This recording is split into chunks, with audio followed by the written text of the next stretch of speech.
Hello, students. This is Ms. Phillips bringing you your reading workshop lesson for the day. Today we will be discussing media techniques. The materials you're going to need for this lesson are a sharpened pencil and your reading journal. If you don't have these items, go ahead and pause the video now to collect what you need, then come back and press play so we can continue. Welcome back. Now that you have the supplies you need, we'll move on to our objectives. Our objectives of today are: I will explain what media techniques are and how an author uses these techniques. We will discuss the purpose and audience of auditory, visual, and written media messages. And then you will identify the purpose and the audience of auditory, visual, and written messages. What is media? Go ahead and take some time now in your journal, your reading journal. Pause the video and just write down what you believe media is.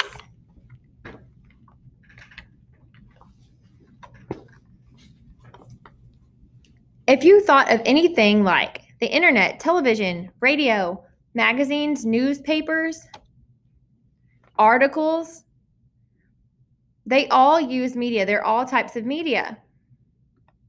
Media is the various means of communication that conveys information to an audience.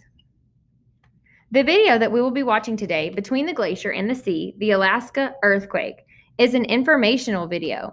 Creators of informational videos use media techniques as tools to explain concepts and events to readers to get their message across effectively. Take a look at the anchor chart here displaying media techniques. An author uses media to inform, entertain, and persuade readers or viewers.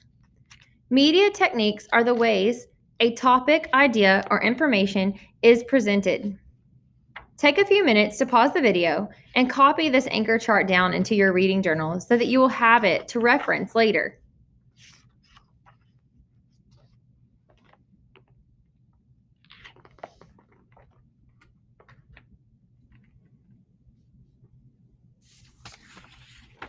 Okay, do you have it all copied down? I hope that you do, because this anchor chart is a great reference tool when reading text and trying to recognize which media tools are used. Now that you've copied this anchor chart down in your reading journal, I want to discuss it with you. Notice sound elements at the top left corner of the chart. Sounds are used in informational videos. They can include sound effects, dialogue, and music, as well as narration. Narration is the act or process of recounting events. In an informational video, such as Between the Glacier and the Sea, the Alaska Earthquake, a narrator will describe events, the details surrounding them, and their causes. Music can also enhance the emotion of the events being shown.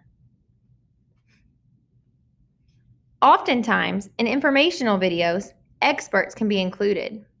You can see experts at the top middle of the anchor chart. These are people who are knowledgeable about a topic and discuss their ideas or thoughts about the topic being presented in the informational video. Live action is a media technique that can show scenes of events with characters, people, or other objects that can be real or imagined. At the bottom right corner of the chart, you can see visual elements. Visual elements or graphics may be included in informational videos.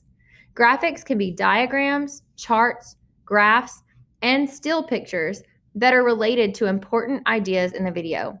These add to the viewer's understanding of the topic. They're brightly colored graphics. They catch the viewer's attention. Animation is also used to demonstrate what's happening or to catch the viewer's attention as well. Animation is another technique that is a media technique. Animations are illustrated characters or objects in motion. Understanding media techniques will help you as readers better understand the information presented in media. You will practice identifying media techniques to gain a deeper understanding of key ideas in Between the Glacier and the Sea, the Alaska Earthquake. I'm going to show you the video Between the Glacier and the Sea, the Alaska Earthquake. Let's watch this video together, and while you're watching the video, take the time to pause and check over your predictions about the video. I also want you to make notes of what types of media were used.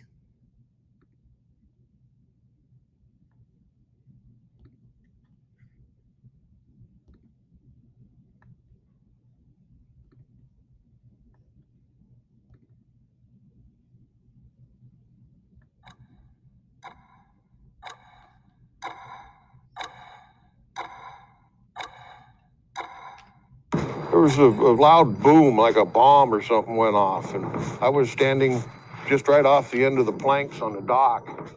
And there was a noise. It was kind of a rumble. Like a deep thunder, only it sounded like it was coming from under the earth.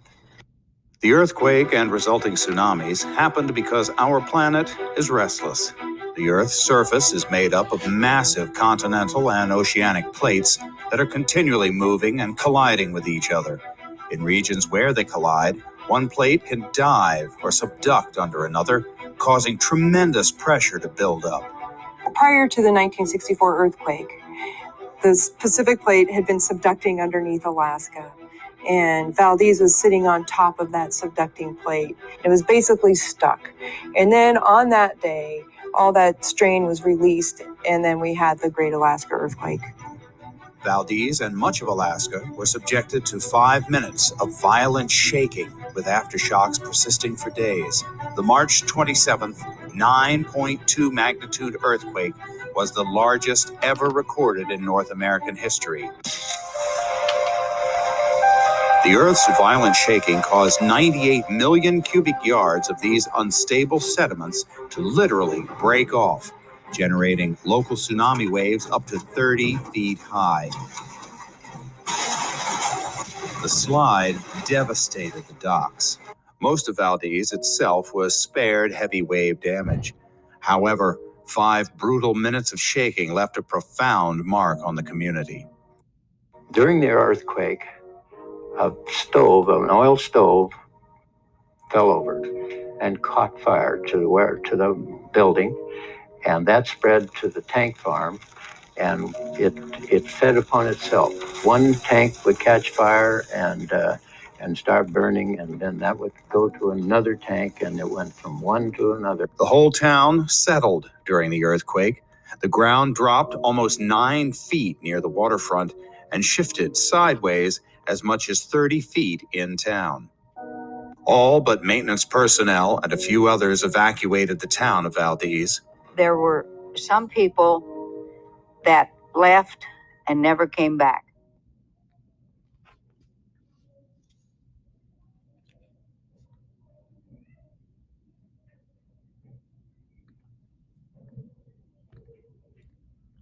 Okay. I hope that you were able to jot down all the types of media that you noticed being used in the video. I want you to remember, media techniques are the ways a topic, idea, or other information is presented. A narrator explains what is happening on the screen. Experts may be interviewed to help explain key points. Identifying different audio and visual elements in a video can help you as readers better understand the purpose of the video. Now it's your turn. Now that we've discussed the different media techniques an author can use, you're going to watch the video Between the Glacier and the Sea, the Alaska Earthquake again by pausing the video and rewinding it, and complete the Know It, Show It on page 58. Remember to use your notes as well that you jotted down. Please complete the assignment the way your teacher instructs and turn it into your teacher. Have a great day and thanks for joining me.